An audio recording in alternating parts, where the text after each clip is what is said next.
In this video, there's a very strong sense of deja vu as I put a 1990s metallic red Mercedes-Benz through its paces. This one is the slightly smaller 190e. We tested a 220ce in this very location not all that long ago, so very interesting to see how the smaller sibling compares. So this fine example belongs to Tim at Cambrian Classics Limited. We've been following the restoration of a Morris Minor. This is actually his daily driver and also the car he uses to go out for breakdowns in the local areas. You've got a classic car, you can call Tim, he'll come out in this and hopefully fix your car again. What better steed could there be? This comes from an era where Mercedes-Benz were making truly superb cars, a level of engineering that others were struggling to match. Also great identity. The styling by Bruno Sacco is just absolutely Mercedes-Benz. It doesn't look like any other car that was on sale. This is so different to a BMW or an Audi that you could have bought at the time. It just screams Mercedes. There's gorgeous details. This sort of goldish trim, which I think came in on the facelift models, that stands out against the metallic paint. Obviously we've got the mono wiper, these very distinctive ribbed indicator clusters. It's all very Bruno Sacco. And if we come around the back, again, very elegant design, surprisingly aerodynamic for something that looks quite so blocky, more of the gold detailing and just a beautiful shape and these deep ribbed rear lights. It is claimed but it helped keep the lamps clear for better visibility. Quite a small car compared to the 124. This is the baby Mercedes of the time, and the 190 came out in 1982 with a very different windscreen wiper setup. I would love to find some footage, I apologise for the horses, some footage of those early wipers. But yeah, small car, compact. They didn't do a full range of body styles. There was no estate, no convertible. Four-door saloon was what you got, with a right mix of engines. This one has the 2-litre petrol. I think there was an entry-level 1.8, which initially could be had with a carburettor. But most 190s are 190e with the fuel-injected engine. Einspritz, is that what that stands for? I could be entirely wrong. Or you could obviously get a diesel version. They did 2-litre and 2.5-litre diesels, which could be manual or automatic transmission. Some markets also got a turbo diesel, but not right-hand drive markets, disappointingly. Let's have a look under the bonnet to see what this one's packing. More delicious touches. We've got the 3-pointed star, which will fall out of the way should a pedestrian hit it, so you can't be injured. And when you pull the bonnet release, this little tag pops out, so you can then lift the bonnet, which rises on this big telescopic strut. Under the bonnet of this example, I mean, it's quite a busy engine bay anyway. This is the M102 4-cylinder single overhead cam petrol engine, but you could have 5-cylinder diesels, the 2.5 was the 5-pot, or 6-cylinder petrols, 2.6 being the range topper. That said, there were also the performance versions. Mercedes-Benz employed Cosworth to develop a 4-valve head version of this engine. Initially they wanted to go rallying with it, but rallying changes, the rise of Group B, powerful rear-wheel drive car was not going to cut it in the world of rallying, so they went German touring car racing instead, with a fair amount of success. Those Cosworth models, very different kettle of fish to this, much faster, much keener handling, and yeah, they had success in German touring cars. They did Evo versions for the road with well over 200 horsepower. We've got rather less to deal with here.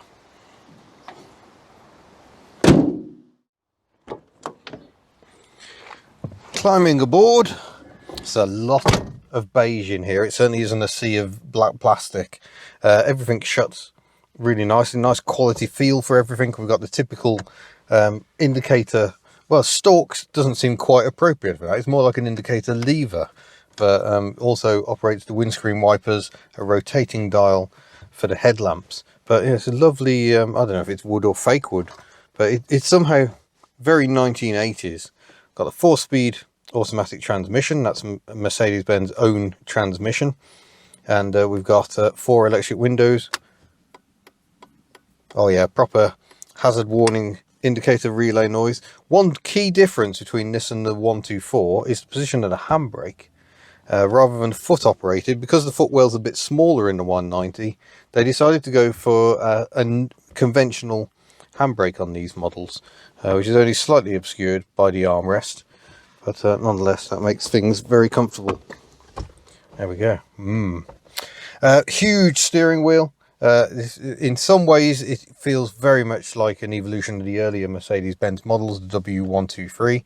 This was the second of those more modern Bruno Sacco designs, and I just love how similar all the cars feel. It does just feel like a slightly smaller 124. Very clear instrumentation. We've got oil pressure, water temperature, fuel, and then a little clock in the rev counter here, which actually works. A little line of warning lamps down here, and then dotted about the occasional switchgear for things like the heated rear window. Dual zone heater. I don't know if they had that from the off, but certainly this later one, this is one of the last, coming from 1992, offers a bit more convenience for everyone. Ooh, it's a bit cozy in the back. A bit of sculpting in the rear of the seats for my knees does help a little, but there's no getting away from the fact this is a much smaller car. Still enough room. Certainly children will be comfortable back here. I've got enough headroom, so I'm not uncomfortable. It's just I feel a little more crushed in. Got a nice center armrest going on. I don't believe the rear seat folds, but we have got a first aid kit located behind here. It looks like it's all still there in its original form, and we've got these nets. These have still got some decent elastic on them for some oddments in the back of the seat. So yeah, it's not bad here, but it's not the most luxurious. It is a little cramped. Moving to the boot or trunk, it's quite a high lip, so you've got to lift stuff in, but it's a good deep square, well, rectangular space.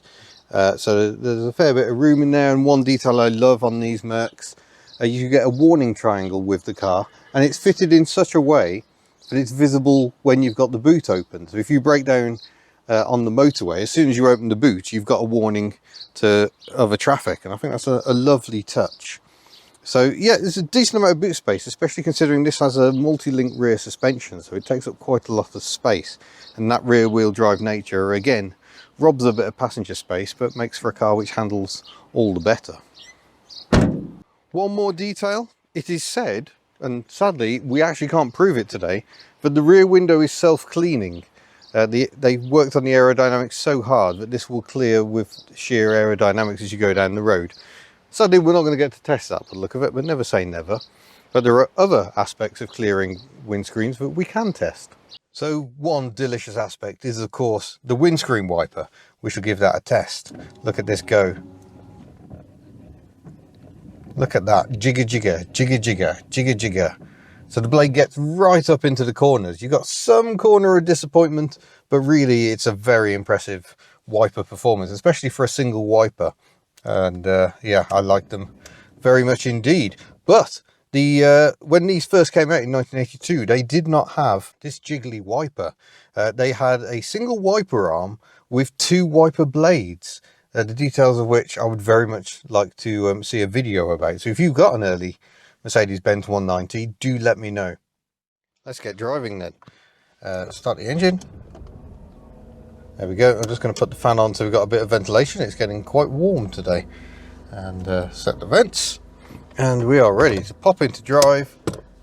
And away we go. This transmission pulls away in second gear, so it's a rather relaxing start. The throttle pedal has a long travel on it, very German. The Germans like a long travel, so you can't get accidentally jumpy on the throttle, I think. Use my indicator lever.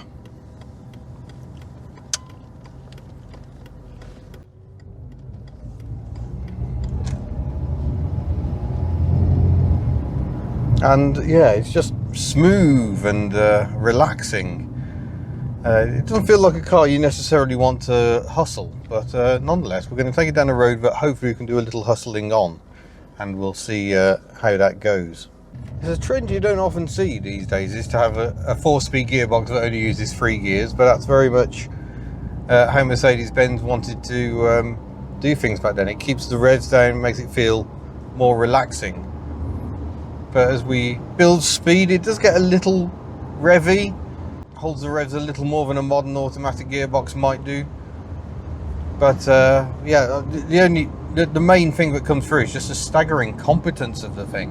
We've got steering box, so it's not the sharpest in terms of steering, and the big wheel sort of exaggerates that really.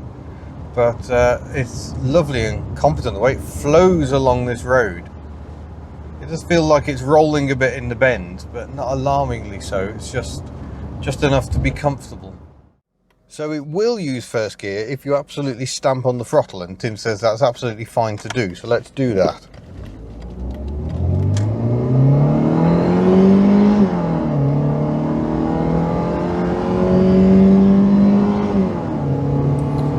Yeah, that definitely used all 4 gears. But I will say this engine does sound quite coarse compared to the overall refinement of the rest of the car. It's a bit Sierra-esque to me. Almost sounds a bit Pinto, and I'm sure Mercedes-Benz would hate me for saying that. Here we come to a bend, pitch it in. And yeah. Well, no, we are in standard. I've put my foot down. We haven't got any kick down going on. There we go. So if sporty driving is your thing, I'm not sure this is the car for you. It is more relaxing to just settle back and enjoy the waft. Obviously the manuals give you a bit more control, but these were never very sporty. Incidentally, S is your standard mode, not sport. You can put it in economy for better economy. I guess it doesn't hold the gears as long. I mean, in that one it accelerated all the way up to the red line. But yeah, if you want perfect refinement, you have to go for the 260 really. That 2.6 6-cylinder engine makes all the difference. More front heavy of course, but the chassis is advanced enough to cope with that. But you can really feel the hours and hours and millions of pounds they spent developing this platform. It paved the way for the larger 124, which effectively is just a slightly enlarged 190, and those cars lived on until around the year 2000, I believe. So a very successful platform.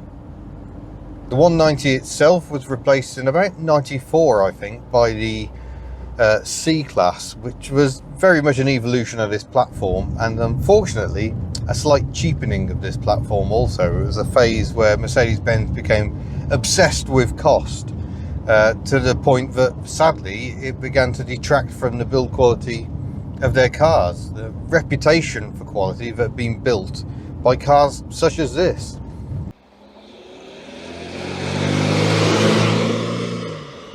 Yeah, what really strikes you is this car is 30 years old, it's done 112,000 miles, and it still feels really tight, really well put together. Yeah, there's a certain joy from piloting this car as you look down that long bonnet and see the 3-pointed star guiding you down the road. But the ride quality is really good. The seats themselves are supportive and comfortable at the same time. So lovely car to drive. My only slight complaint is a couple of times we have had this gearbox just refuse to kick down when you're in a position where you really want it to. It's trying to use the torque of the engine, but being a 2-litre 4-cylinder, it hasn't actually got enough torque. There's the kick down. Yeah, the kick down really does need you to quickly put your foot down. If you ease your foot down, it won't drop a gear. Although you've always got the option of manual selection, and this staggered gate is something I actually really like. It makes it really intuitive to select the different gears.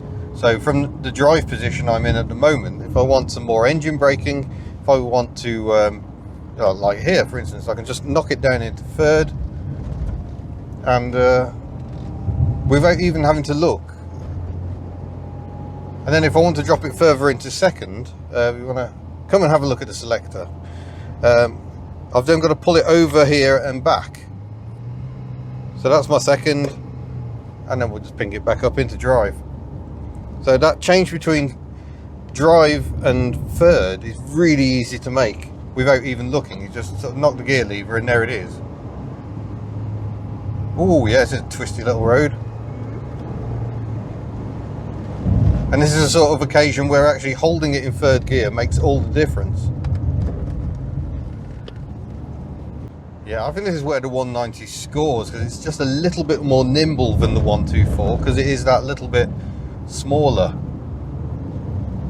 I'm not saying it feels chuckable, but it does feel a bit more fun on these tiny Welsh roads. Whoa!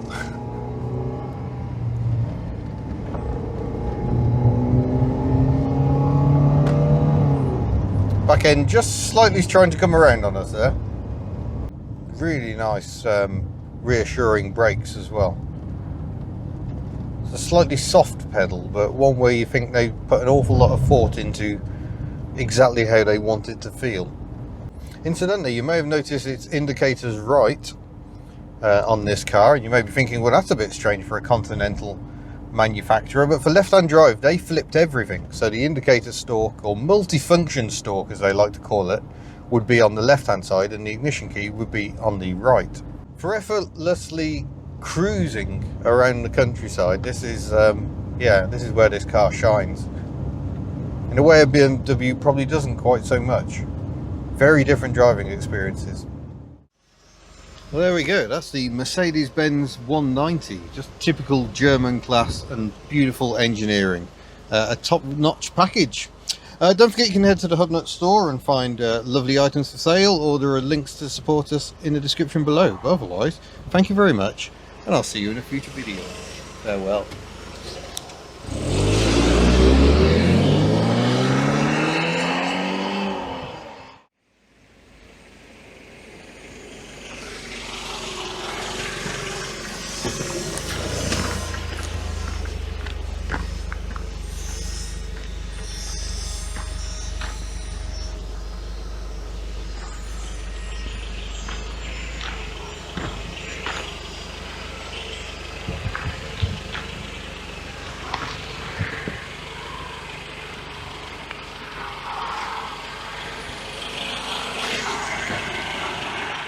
Pretty sure that it should have been a Pachu. Pretty sure I've just been abandoned in the middle of a field in Wales.